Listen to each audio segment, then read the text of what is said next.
శీతాకాలంలో రాత్రి ఉష్ణోగ్రతలు పడిపోవడంతో చలికి మనుషులతో పాటు కోళ్లకు ఇబ్బందులు తప్పటం లేదు. చలి కారణంగా ఫారాల్లో కోళ్ల పెంపకానికి ఇబ్బందిగా మారుతుందని యజమానులు వాపోతున్నారు. వీటి పెంపకానికి సమతుల్య ఉష్ణోగ్రతలు ఎంతో అవసరం. చలికాలంలో కోళ్ల ఫారాల గదుల్లో తేమ ఎక్కువగా ఉండటం వల్ల శిలీంధ్రాలు పెరుగుతాయి. వీటి వల్ల కోళ్లకు ఊపిరితిత్తులకు సంబంధించిన వ్యాధులు సోకి కోళ్లు చనిపోయే ప్రమాదం ఎక్కువగా ఉంటుంది.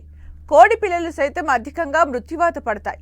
ఫారాల్లో కోళ్లను రక్షించుకునేందుకు ఎలాంటి జాగ్రత్తలు తీసుకోవాలో తెలియజేస్తున్నారు PV veterinary university assistant professor doctor Purushottam.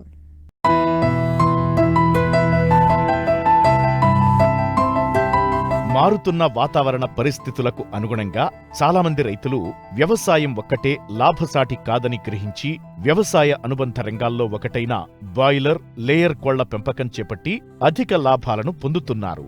Boiler కోళ్ల ద్వారా వచ్చే మాంసం ఉత్పత్తిలో భారతదేశం ప్రపంచంలో 5వ స్థానంలో కొనసాగుతోంది. గుడ్ల ఉత్పత్తిలో 2వ స్థానంలో ఉంది.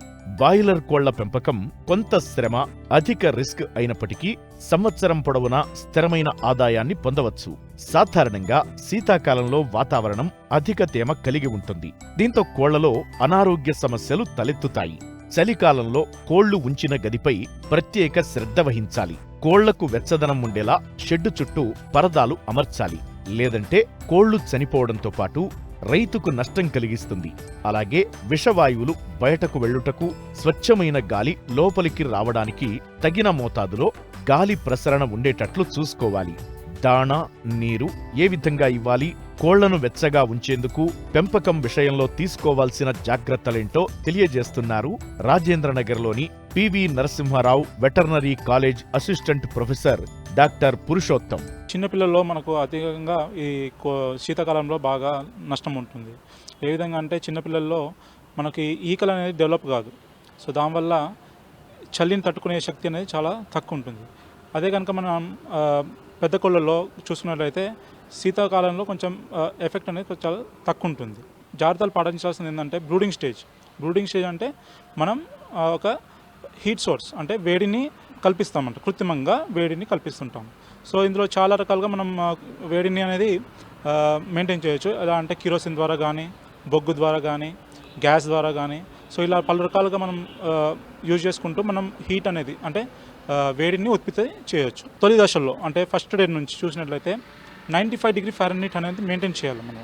సో అది ఎటువంటి ఇబ్బంది కాకుండా ఉంటుంది అన్నమాట. స్టార్టింగ్ స్టేజ్లో మనం ఒక 2 వారాల వరకు మెయింటైన్ చేయాల్సి వస్తుంది.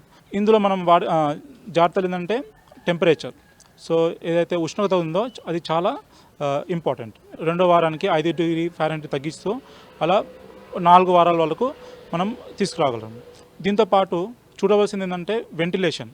బొగ్గు వాడడం వల్ల కొన్నిసార్లు కొన్ని హార్మ్ఫుల్ గ్యాసెస్ ఏదైతే కార్బన్ మోనాక్సైడ్ ఉందో, కార్బన్ డైఆక్సైడ్ ఉందో అది లోపలే ఉండిపోతుంది. సో ఇంకా చిక్స్కి ఇబ్బంది కలిగే ఛాన్సెస్ ఉంటాయి. సో అందువలన మనం ఎగ్జాస్ట్ ఫ్యాన్ కానీ, చిన్న వెంటిలేషన్ కానీ ఓపెన్ చేయగలిగితే సో ఎటువంటి హార్మ్ఫుల్ గ్యాసెస్ ఉందో అవన్నీ బయటికి వెళ్ళిపోతుంటాయి.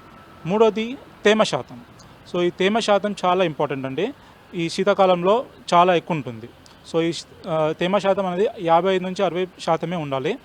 సో దీనికంటే ఎక్కువ ఉన్నట్లయితే ఏమవుతుందంటే ఏదైతే లిటర్ మనం వాడే బెడ్డింగ్ మెటీరియల్ ఏదైతే ఉందో అది తేమ శాతం ఎక్కువ ఉండడం వల్ల గడ్డగట్టడము, మనకు కొన్నిసార్లు ఫంగల్ ఇన్ఫెక్షన్ రావడము అలా జరుగుతుంటుంది. ఇది మనం దృష్టిలో ఉంచుకొని ఒక లిటర్ మెటీరియల్ ఏదైతే మనం బెడ్డింగ్ మెటీరియల్ యూజ్ చేస్తున్నామో అందులో తేమ శాతం 25 నుంచి 30% ఉండేటట్లు చూసుకోవాలి. అదే కనుక మనం పెద్దవాళ్ళు చూసుకుంటే అయితే పెద్ద కోళ్ళలో చూసుకుంటే కనుక బ్రాయిలర్స్లో మనకు శీతాకాలంలో బాడీ వెయిట్ గెయిన్ అంటే చాలా బాగుంటుంది. ఈవెన్ ద FCR అంటే ఫీడ్ కన్వర్షన్ రేషియో అంటే ఎంత దానాకి ఎంత మనకు మాంసం వస్తున్నది చాలా బాగా ఉంటుంది. కానీ అది ఎప్పుడైతే మనం బాగా మేనేజ్మెంట్ చేయగలుగుతామో అప్పుడే మనకు లాభసాటిగా ఉంటుందన్నమాట బ్రాయిలర్స్లో.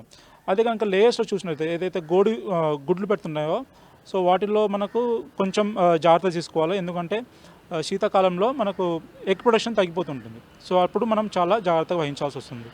ఎలా అంటే రాత్రిపూట మనకు చల్లగాలి రావడం షెడ్లోకి, సో అది కాపాడడానికి మనకు టార్పాలిన్ షీట్ కట్టడము, లేకపోతే కొంచెం హీట్ సోర్స్లు అంటే సేమ్ కిరోసిన్ ఆర్ మన బొగ్గు కుండలు పెట్టడము షెడ్ లోపల, సో అలాంటివి చేస్తుండాలి.